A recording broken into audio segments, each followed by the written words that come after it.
Assalamualaikum warahmatullahi wabarakatuh.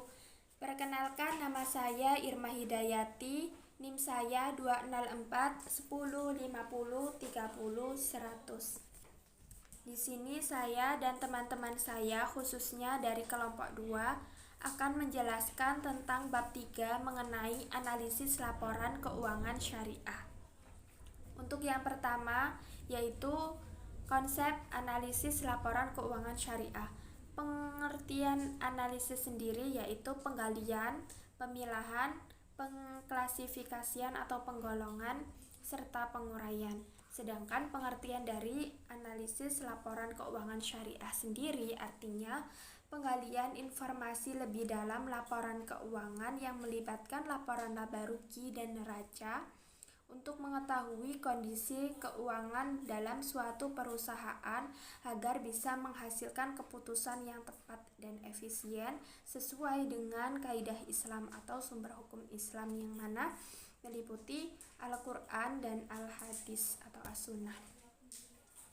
Untuk menganalisis laporan keuangan syariah ini dibutuhkan penguasaan terhadap yang pertama yaitu siklus akuntansi atau proses akuntansi yang mana meliputi transaksi, bukti transaksi, kemudian jurnal, pencatatan, penggolongan, pengikhtisaran, pelaporan, laporan laba rugi, laporan perubahan modal, serta neraca.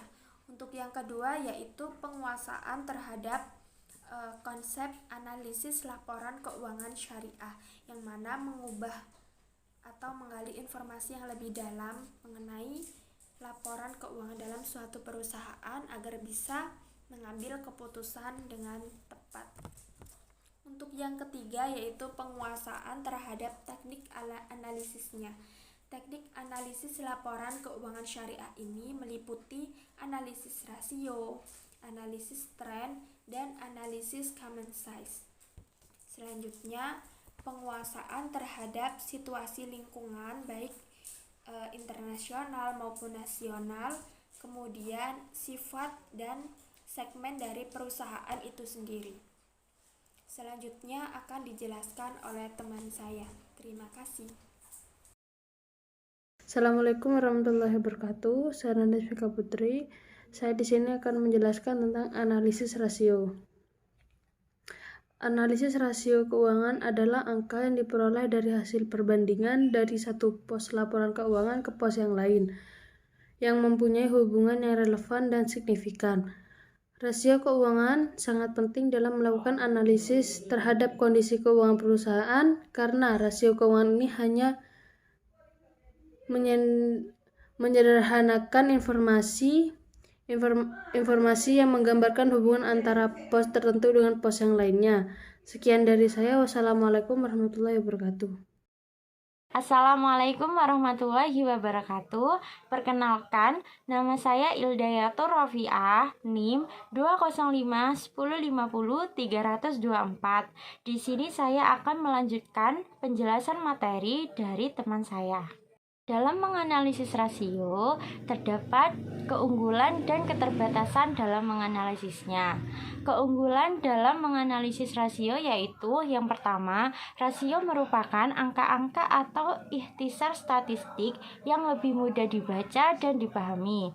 Kemudian yang kedua, analisis rasio merupakan sebagai pengganti yang lebih sederhana dari informasi yang disajikan dalam laporan keuangan yang lebih rinci dan rumit. Kemudian yang ketiga yaitu untuk mengetahui posisi perusahaan di tengah industri yang ada.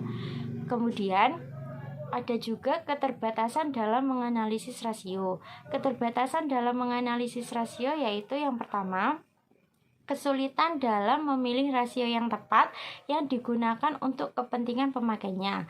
Kemudian yang kedua, keterbatasan yang dimiliki akuntansi atau laporan keuangan, sehingga hal ini menjadi keterbatasan dalam teknik ini juga. Dan yang ketiga yaitu jika data yang digunakan dalam menghitung rasio tidak tersedia, maka akan kesulitan dalam menghitung rasio.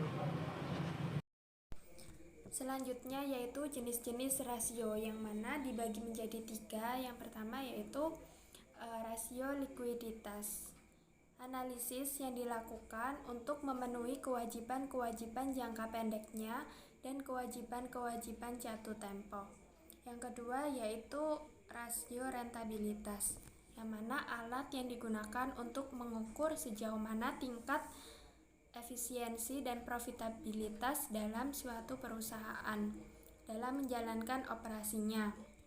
Yang ketiga yaitu rasio aktivitas, yang mana rasio aktivitas ini menggambarkan aktivitas yang dilakukan dalam menjalankan operasi dalam suatu perusahaan, seperti kegiatan penjualan, kegiatan pembelian, dan kegiatan-kegiatan yang lainnya. Materi yang ketiga yaitu analisis tren. Analisis tren merupakan salah satu bagian dari analisis laporan keuangan. Menurut Kazmir, analisis tren atau tendensi merupakan analisis laporan keuangan yang biasanya dinyatakan dalam presentase tertentu.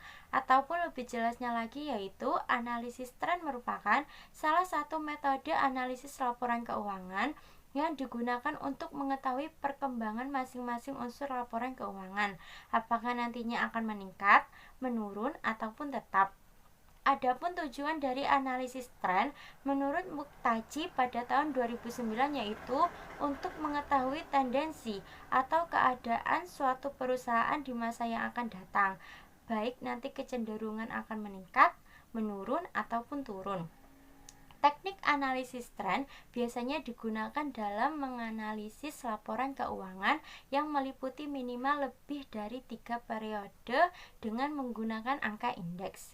Adapun rumus untuk mencari angka indeks yaitu tahun pembanding dibandingkan dengan tahun dasar kemudian dikalikan 100%. Di sini terdapat contoh dalam menganalisis tren pada laporan laba rugi PT Sumber Rezeki per 31 Desember pada tahun 2018 sampai 2021. Di sini terdapat akunnya, diantaranya penjualan, HPP harga pokok produksi yang meliputi biaya produksi, biaya karyawan, dan biaya overhead. Kemudian ada laba kotor, biaya penjualan, biaya umum, total biaya operasi, dan laba bersih operasi. Nah, di laporan laba rugi ini terdapat 4 tahun, yaitu tahun 2018, tahun 2019, tahun 2020, dan tahun 2021.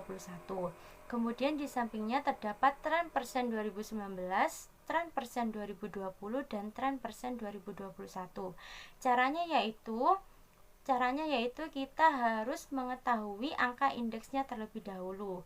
Yang pertama kita mengetahui tren persen. Yang pertama kita mencari tren persen pada tahun 2019 di akun penjualan. Pada tahun 2019 terdapat 2.850.000 itu sebagai tahun pembandingnya. Kemudian dibandingkan dengan tahun 2018 sebagai tahun dasar sebanyak 2.600. Maka 2.850 dibagi dengan 2.600 kemudian dikalikan 100%. Nantinya akan menghasilkan 110%. Selanjutnya kita akan mencari tren persen 2020. Caranya tahun pembandingnya yaitu 3 juta. Kemudian dibagi dengan tahun dasar sebanyak 2.600 kemudian dikalikan 100%. Maka akan menghasilkan sebanyak 115%.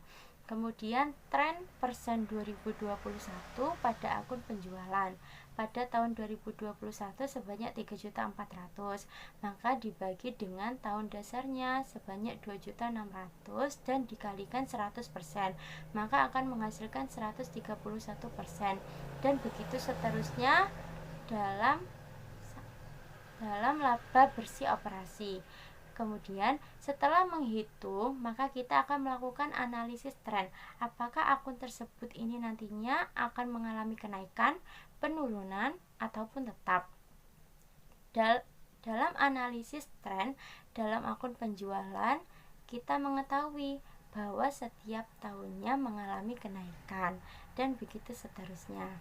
Sehingga Dari analisis tren ini dimaksudkan untuk mengetahui perkembangan perusahaan melalui rentang perjalanan waktu yang sudah lalu dan memproyeksi situasi itu ke masa berikutnya. Sekian presentasi dari saya, kemudian materi selanjutnya akan dijelaskan oleh rekan saya. Terima kasih. Assalamualaikum warahmatullahi wabarakatuh. Saya Anada Ismika Putri. Saya di sini akan menjelaskan tentang analisis common size. Menurut Kamsir, analisis persentase per komponen merupakan teknik-teknik analisis laporan keuangan dengan menganalisis komponen-komponen yang ada dalam laporan keuangan, baik yang ada di neraca maupun laba rugi. Menurut Hanafi dan Halim, analisis common size disusun dengan jalan menghitung tiap-tiap rekening dalam laporan laba rugi dan neraca menjadi proporsi dari total penjualan atau dari total aktiva. Adapun cara pengukurannya adalah yang pertama neraca. Neraca adalah total aktiva digunakan sebagai dasar atau penyebut dengan angka 100% sehingga untuk pos-pos aktiva dipresentasikan ke angka total aktiva. Yang kedua, laporan laba rugi. Penjualan digunakan sebagai dasar atau penyebut dengan angka 100% sehingga komponen pos laba rugi selain penjualan dikonversikan di angka persentase dari penjualan. Sekian dari saya. Wassalamualaikum warahmatullahi wabarakatuh.